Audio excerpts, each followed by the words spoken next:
अभी आप लोग चर्चा कर रहे थे कि हैदराबाद में एक जनजातीय संग्रहालय का निर्माण का काम चल रहा है,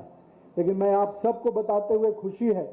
केवल हैदराबाद में ही नहीं पूरे देश में 10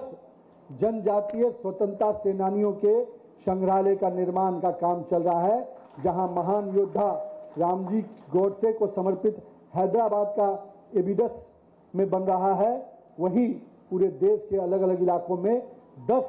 स्थानों पे ये काम चल रहा है। ये कहीं न कहीं हमारे उन वीर सपूतों को, हमारे आदिवासी जनजाति समाज के इतिहास को संजोने का केंद्र बनेगा, जिस पे हर भारतवासी को गर्व होगा कि मेरे आदिवासी जनजाति समाज के लोगों ने इस प्रकार से संघर्ष कर कर अपने जड़, जंगल, जमीन को भी बचाया और कहीं न कहीं इस देश की विरासत और संस्कृति को भी बचा कर रखा है।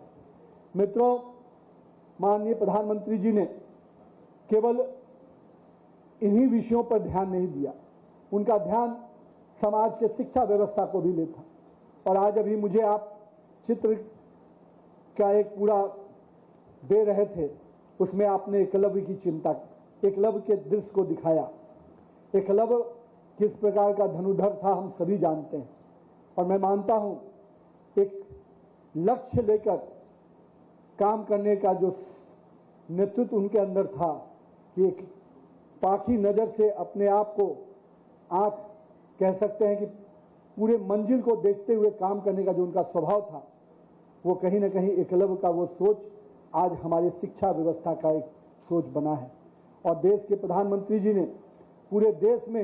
एकलव्य मॉडल आवासीय विद्यालय बनाकर आज पूरे देश में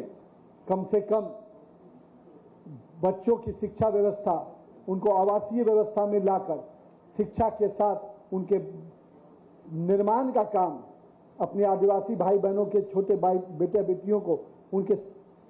भविष्य के निर्माण का काम हमारी सरकार कर रही है। मुझे बताते हुए खुशी है केवल तेलंगाना में ही 23 एकलव्य मॉडल विद्यालय का काम चल रहा है।